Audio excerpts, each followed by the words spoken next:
Hey everybody, my name is Allie, and today I want to talk about my brand new weekly tarot planner.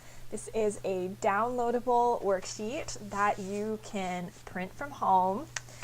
And I've been working on this since the beginning of the year because it's something I wanted to do. I had a few planners last year and I wanted to refine it so that it works for me.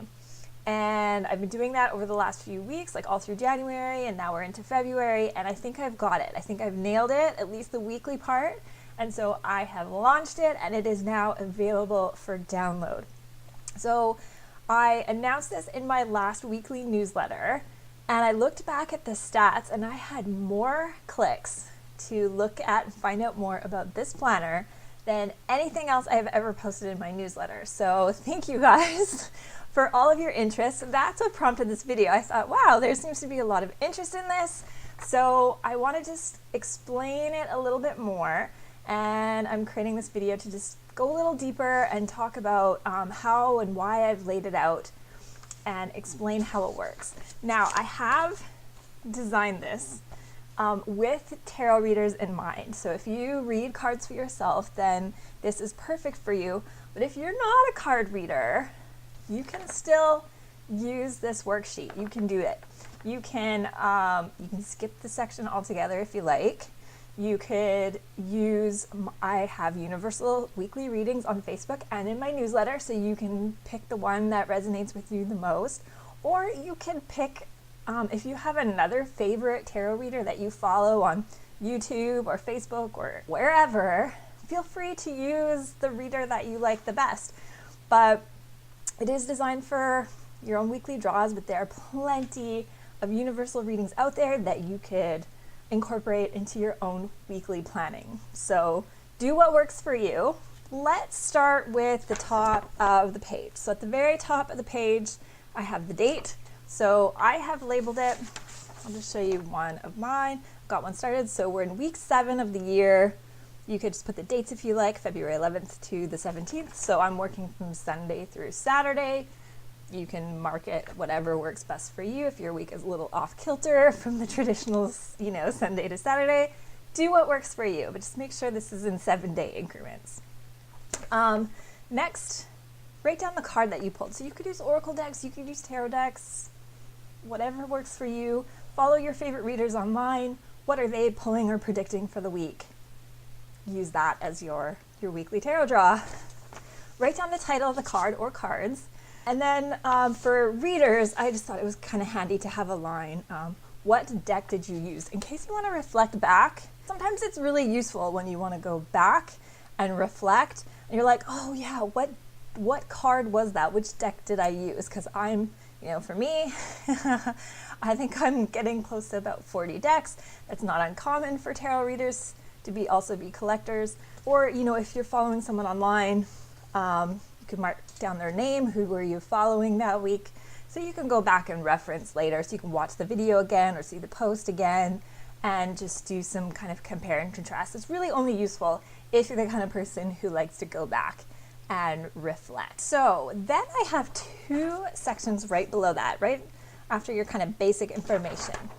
And the first one says, reflecting on the card of the week, determine what energy you are working with. So this is where you can write down the interpretation.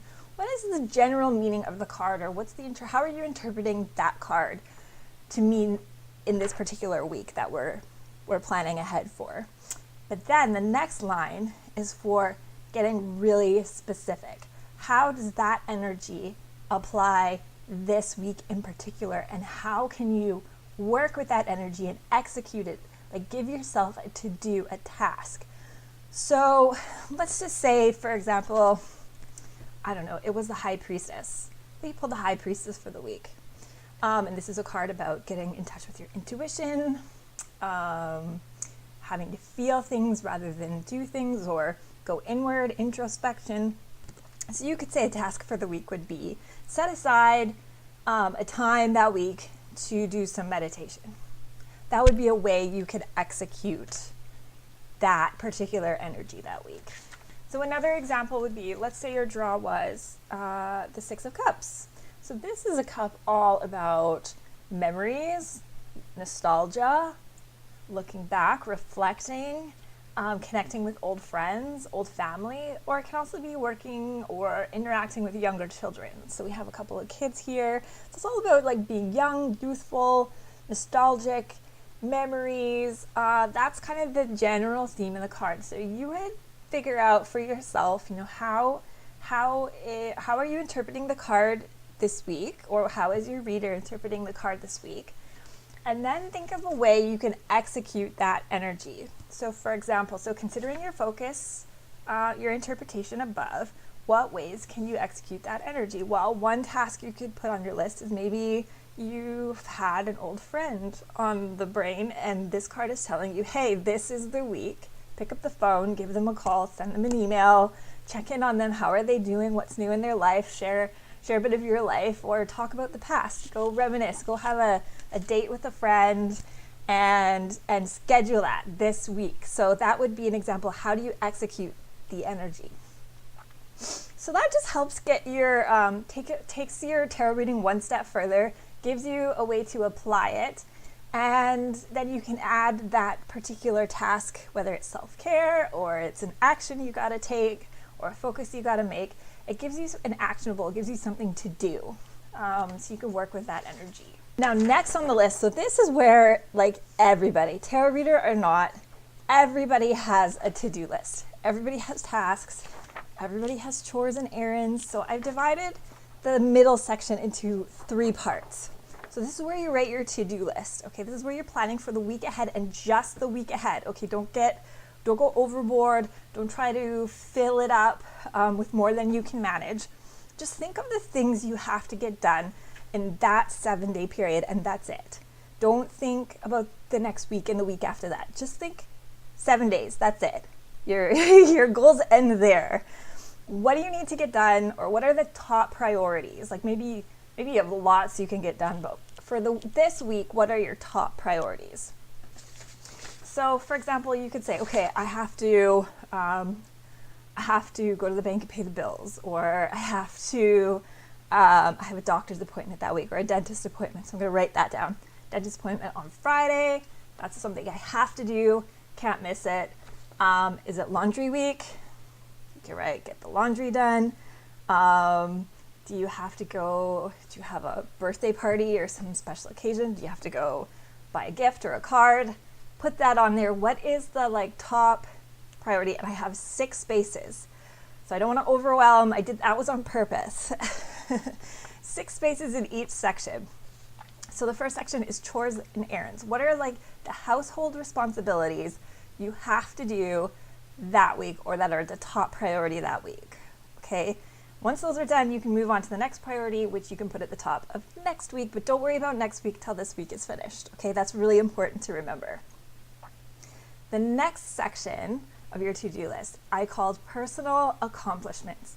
So this is where you ask yourself, what do I need to accomplish by the end of the week in order to feel proud of myself or fulfilled? So again, you don't want to you're not gonna write a book in 1 week. That's just not gonna happen. But what steps can you take towards, say, that big picture goal that would make you feel really good about yourself? So that's where you write down. That's where you would write down and say if you have health goals, if you want to say start an exercise routine, you would do that. If you have creative goals or hobbies or passions, you want to get started on this, or if it's a quick thing, you could execute that, or write 50 pages of the book you're working on. You want to start a painting, you want to complete a painting. Some people can whip up paintings in an hour or 2. Others spend, like myself, spend months and months on one piece. So just judge. You should know yourself better than anyone else. So what can you reasonably accomplish in 1 week? And what are the things that you need to complete in order to feel proud of yourself, to feel fulfilled? This is your self-care section and your inner fulfillment section. So this is where you put fun things. Like if you have, I want to hang out with my friend, I want to go experience this. That's where you'd put those things. So if you can check all the boxes in 7 days, you're gonna pat yourself on the back and feel really good about yourself. It's gonna help keep your self-esteem up and keep you motivated for the next week. And I have one more section, which I have just titled Other. Let me show you a blank one. Here we go, Other. So this is a section that you can make your own. It's really good if you are an entrepreneur or you're running a little side business or creative hobby business, that you might want to put your to-do task list there. If you're a parent, you might want to put kind of your parental duties in there. Take kid to soccer, make sure this, they have maybe things they need in their lunch, or there's a special day at school, so remember that, write those things in there. What else could you use that section for? Business, I don't know. Make it your own. Whatever works for your lifestyle that doesn't quite fit in the other two boxes. It's not for personal self-fulfillment. It's not a household chore responsibility. It's, another aspect of your life. So you just decide what that is for you, and there are 6 lines there to put that to-do list. Now, at the very bottom of the page that you can download is daily gratitudes.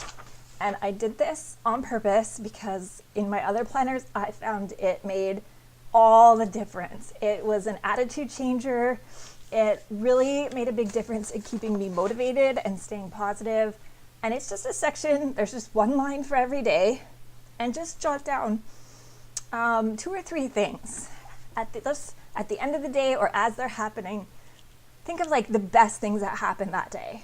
What are you the most grateful for that day? So even if you've had a really shitty day, which is gonna happen, not every day is gonna be sunshine and rainbows, but just think of like the top 3 things that were the best thing. Even if it was it was a sunny day, the weather was good, and you're grateful for that. Mark that down. Just think of the top 3 things. So some examples I have, just quickly go through here. I was grateful for, I had a gift I had to buy, and I had a budget in mind, and it ended up spending way, way less. So under budget gifts was one thing I was really grateful for. I had a package delivered, so mail deliveries. That was like one of my exciting highlights of the day. The mail, that package I've been waiting for months finally arrived, so yay, I was happy for that.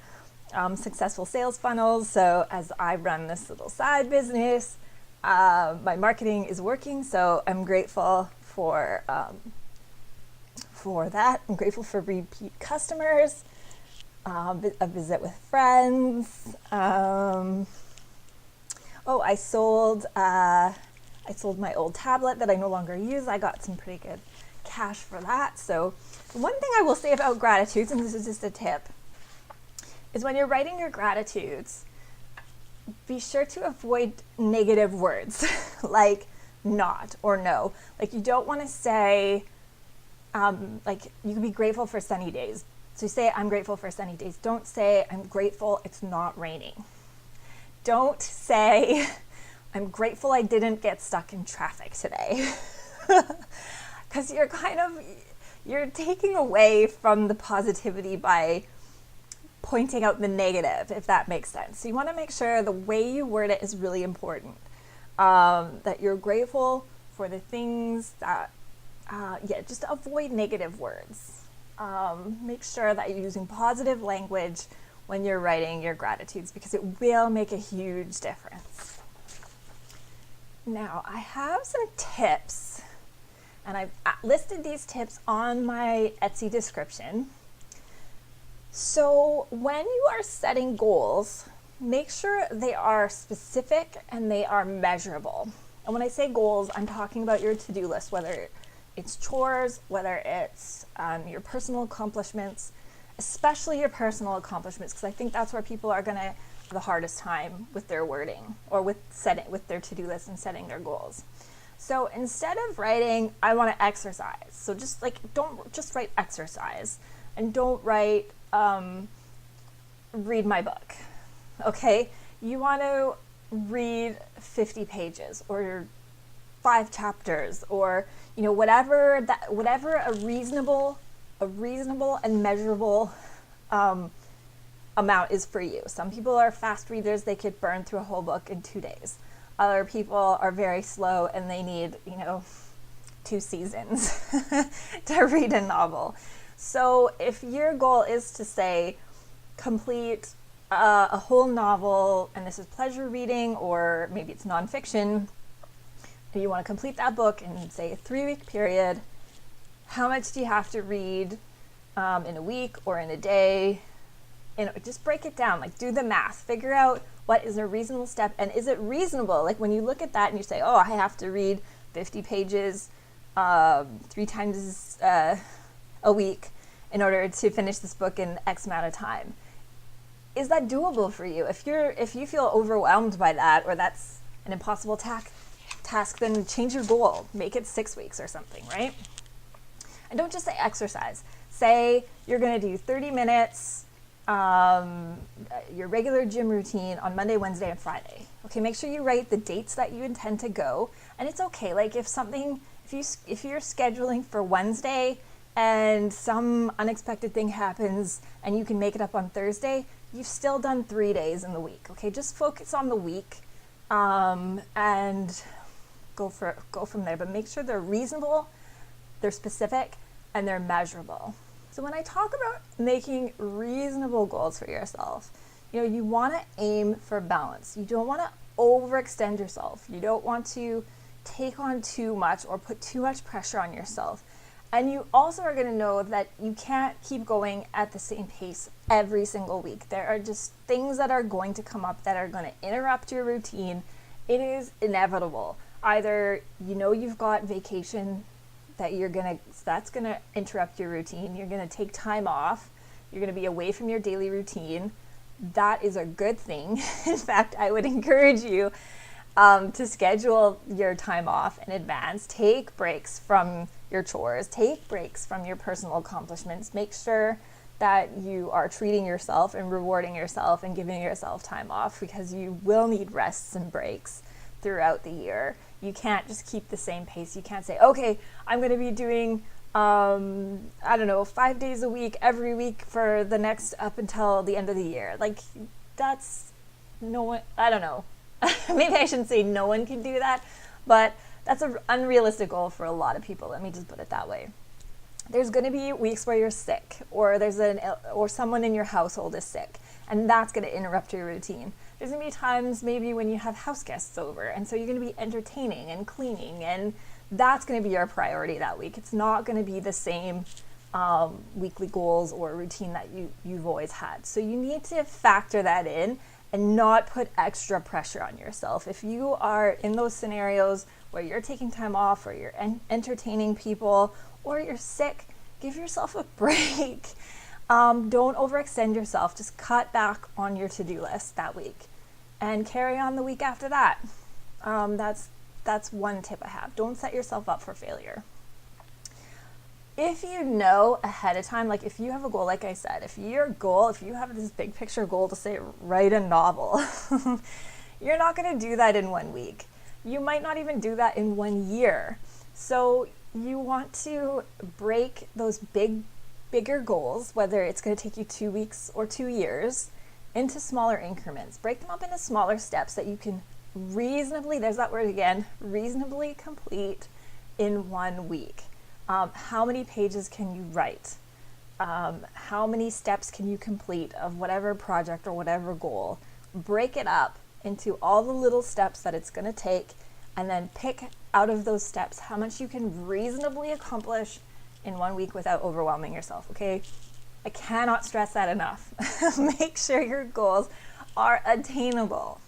And don't worry about the next week or the week after that. You just want to stay focused on what you need to do in 7 days. This will help you. If you can master that, you will learn how to live in the moment. 1 week commitments are so much easier than 3-month commitments or 1 year commitments. And if you just stick to the week, it's going to keep your morale and your self-esteem high, because you're going to be checking off all those boxes every week. You're going to see a lot of check marks at the end of the week, and you're going to see that you're making progress. Whereas if you have a goal to lose 50 pounds, let's say, it's going to be hard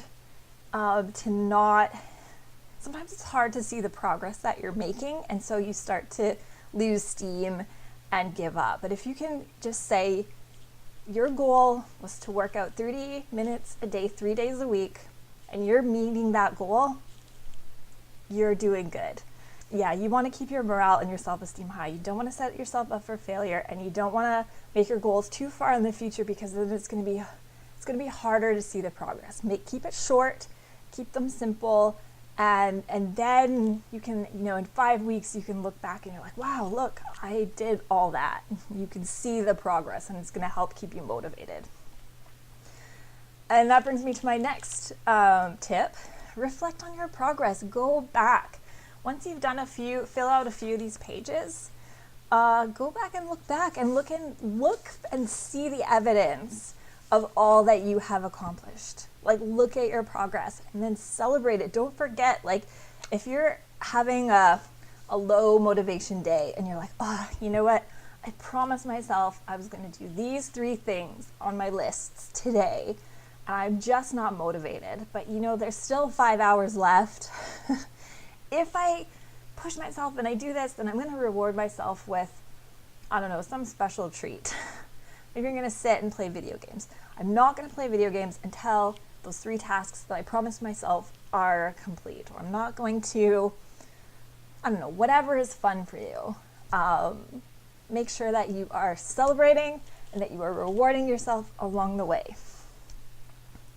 And then lastly, just for spiritual fulfillment, try, if you are a reader or you follow another reader and you are using the tarot card part of this planner, then try to put at least one task every week on your to-do list, on one of your to-do lists, that is a direct, that you've pulled directly out of that tarot card of the week, or whatever modality that you're using. Maybe you don't want to use tarot. Maybe there's another divination tool.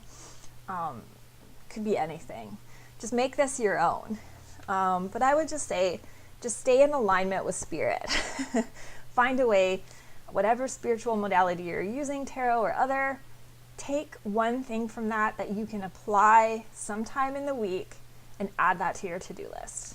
So I think I've about covered this planner and how it works. And I gotta say, it's working really, really well for me. I struggled. I kind of go through waves where I'm like super motivated and then I lose steam, or there's an interruption in my weekly routine, and then I have a hard time getting back on track. Well, I know now, because I can foresee, I know if I'm getting sick, I know if I'm gonna have to slow down, before the week is over, or the weekend will come and I'm like, you know what, I feel awful. I'm not scheduling as much in the coming week as I would if I felt healthier. I know that I have an anomaly coming up this week that's going to take up a lot of my time, so I'm going to pull back. I'm not going to schedule as much, and it takes the pressure off me, and I just know that I can continue once I get back into a regular routine. So I am really liking this system that I have honed and developed. It's working really well for me.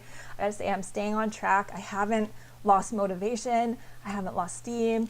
I'm seeing more progress on things than ever. And I think the biggest key is keeping it in small increments. When I have those big picture goals, like I want to complete this big looming task, I procrastinate and I procrastinate and I procrastinate. And then it's kind of like, it's a someday thing. Whereas if I can make it in smaller increments, smaller goals, I can actually see, I'm like, wow, look at how much I've done towards this big picture goal. And I feel really good. And I gotta say, it's like lifted my spirits. I feel really positive. Adding the daily gratitudes every day just again reinforces that positive attitude. My morale is high, my self-esteem is high, and I just want to share that with all of you. So download my planner. It's less than $2.50. And what you get for that is just one blank sheet that you can print out and you can print it out 52 times so that you have a whole year's worth of planning ahead of you. Now you can plan ahead a little bit, but I wouldn't recommend planning too far ahead unless you know, 3 months in advance you have 1 week that is already booked for something else. Then you may want that as a reminder. But don't get too far ahead of yourself. I would just stick with your, a week or maybe a week ahead. But while you're in your current week, just focus on the current week. Don't worry about next week until next week. Okay, so I'm going to put a link to where you can get the planner. Like I said, it's less than $2.50. It's super affordable. You can print it out and have an entire year worth of planning material for you. And I would, if you're going to use it, please send me your feedback. I want to know your thoughts. I want to know if this is working for you, if it's changed your life, if you've noticed noticeable improvements in your attitude, and your productivity. Let me know. I want to hear from you. If there's any feedback or tweaks, like if you think there's something that could use improvement, I'm also open to hearing that. So please let me know, because this is kind of, I think, I'm going to be honing this ongoing. I also want to incorporate a quarterly and a monthly planner to work with this weekly planner here as well. So I want to hear from you. Thank you so much for taking the time and watching. Take care, guys. And until next time, stay shiny and keep sparkling.